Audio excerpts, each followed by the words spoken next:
Some men are fathers sending their children off to the world. Other men are writers sending their characters, the characters they've created, and when they have no flesh and blood bonded progeny of their own, dear as any living child, off to a literary agent, editor, publisher, and the criticism of the reading public. Literary children at least never die, they just go out of print. I hope the critics at least will be fair. Story is complete, the book is done.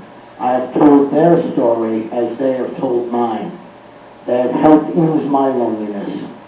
A good father always wishes the best for his children.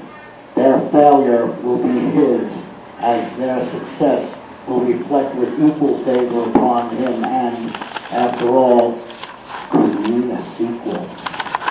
Brothers and sisters, more paper and ink children from my imagination and of my dreams. I always wanted a big family. Closer to what Will was thinking about. This one's called Right, like a question. I should walk away right now, a preemptive strike, before I end up with my heart on a spike. I want guarantees that nobody can give. You hurt me and I don't think I can let you live. I've done my best to warn you about the dangers, and we're too far in to go back to being strangers. I swore I wouldn't do this again. Yeah, right. Right back to obsessing and not sleeping at night. I should be growling by now, pacing the floor, thinking about bouncing and knocking down the door. If I can leave, then I'm still in control, right? And if I tear my heart out, then you can't break it, right? Right. You mustn't fart in an elevator. You mustn't get filled up in an elevator. You mustn't have sex in an elevator. Unless it's vacant and unnecessary, the camera may get you evicted, despite the fact that it's not your building. Big Brother may get you arrested. You mustn't yak in an elevator. You mustn't make eye contact in an elevator for too long, or it will make your peers nervous. Unless you have something extremely witty to say. You mustn't neck in an elevator. The audience may become jealous and agitated. You must hold the elevator door for your fellow man as a karmic peace offering. No flash photography in the elevator. Do not drink booze in the elevator. Do not pray in the elevator.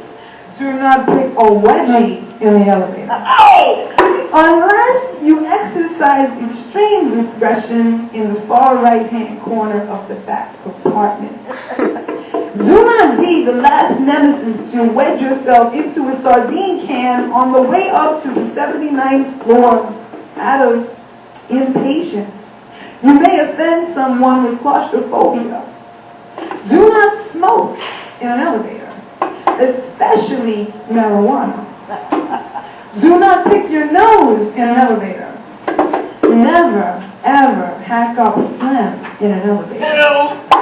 Note to all perverts. Do not take pictures of women's cleavage with your camera phone in an elevator, nor any other venue, unless she permits such a privilege. You hear that? Do not try to sing like Prince while you sound like a cat in heat, toting your iPod in the elevator.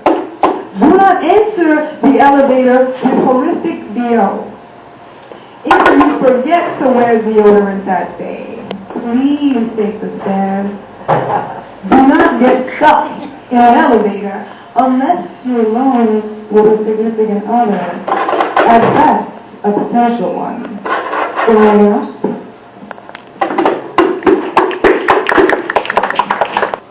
It was before, it was after, it was right now we are together. Our gift to save you, keeping two hearts burning as earthly things grow cold. The sacred fire continues to flux. When we remember we've always been together. It doesn't matter for how many trials and tests to endure and face, moving still will prove the paradox. Joy and pain live outside the manifested now, As our utopia prevails, all my love and gratitude. I love you, Nadine. There's no such thing as harsh critique in our writers' workshop. We try to encourage everyone to speak their mind and thoughts, and we try to tell everybody something positive about their work. Anyone who's mean just for the sake of being mean, we usually shoot. Just for me, you'll do it. So what happened here is Sammy wrote a story, and we liked it, and we took it home, and we all interpreted it, and came with slightly modified version. Never lasting feeling of hope that divides attitudes between lovers and friends. One you can't dare to live with, and the other one you can. You hug, kiss, and have a relationship with that cannot be judged by your own actions, but is anyway, which leads to a choice which you have to make, even though you truly wish you had it your way. Now that there is a heartache you can or cannot bear with in your lifetime. So as you shall see, working together will make you see to a whole new future it can be. That was wonderful. Sammy's story is the edited version. Together, you create a new future. An everlasting feeling of hope. Crossing the boundaries between friends and lovers. You can't live with them. You cannot be there to be without them. The hug becomes a kiss that turns into the relationship. You cannot be faulted for your actions, but you are judged anyway. Now comes the time to make a choice, though your heart wishes to have it both ways. Now comes a heartache that changes two lives, where your heart bears the pain of change. You directed me a little better with better words that I can't remember, but hey, he's trying to. So, hey, that's why I'm here, so I can remember. Broken down line by line. Slightly different rewording, like a paraphrasing of the original idea to alter it. It's almost like an interpretation or a translation. You know, sometimes you read epic poem, something like the Iliad or the Odyssey, something by Homer, and you read one translation. God, I remember reading in high school. How can you read this crap? Then in college, I got another different translation of it. I was like, oh, this is cool. Now I understand. Because it was a different translator, someone who had not necessarily a better hold on the language, but the meaning of the language, the meaning of the word. Just a reinterpretation, didn't change the sentiment, merely expressed the sentiment in a way that maybe touched you more than the original. It's called Gun control. The subject makes for a good debating exercise, but actually, in actuality, without an across-the-board change in the mindset of the populace, the concept of gun control is academic at best. You see, in spite of unprecedented advances in technology and machinery, we live incongruously for a varied society. Ironically, those technological advances may have in fact retarded our cultural and philosophical evolvement. Why bother with cerebral laboring when we can make new toys to play with? Diplomacy and emotional interaction can be so intricate and demanding. Target practice, by comparison, is virtually instant gratification. At so many levels, we relish violence, chaos, destruction, to the point of perversion. Fact, this is a fact. It has been proven constantly that capital punishment does not deter crime. X amount of innocent people will be murdered by the state under capital punishment. And it costs more money to legally murder a person than it does to imprisonment for life. And yet, even in the throes of recession, 70% of the people polled favored the vicarious killing of probable criminals. Fact. Heads getting blown off in the movie Saving Society Ryan with the frequency of bowling pins is regarded as wholesome entertainment, while an accidental flash of a God-given nipple by Janet Jackson for almost a second initiate a flood alert and a national uproar. Fact,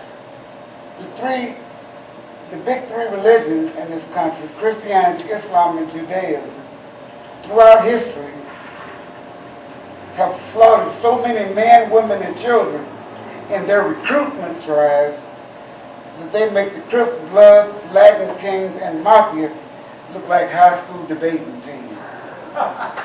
So the pros and cons of gun control are minute and incidental when you have to deal with the hearts and minds of our noble fellow Americans. So we just love to kill something. And that's my 2 cents worth. Something was spooky up there. I'm not going back up there anymore. Marilyn, what are you talking about? There's nothing up there. You know what? You don't have to believe me. Just don't take me back up there anymore. Jonathan replied, find them. We won't go to the 13th floor anymore. It's just an old abandoned building. What kind of building is it anyway? It was a church at first, but then it was built into a hospital. It's been around for years. There's nothing up there. Fine then, John. Why don't you go up there? You'll just run into the creepy, crawly bugs. Oh, and don't forget the ghost that's up there. They scared the shit out of me. You're full of it, Marilyn. I'll go up there and I'll come back fine. So go ahead. Hope to see you alive. Jonathan then walked into the old building on 13th Street.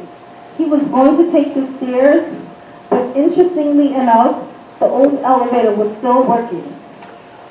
He was a little scared it might die on him, but the next stop was the 13th floor. It was dark inside, and Jonathan saw the beds that the patients would lay on, but everything seemed fine. There was nothing up there, and Jonathan felt assured that he would be fine as he walked through the floor. But wait a minute, he thought he saw something, or someone.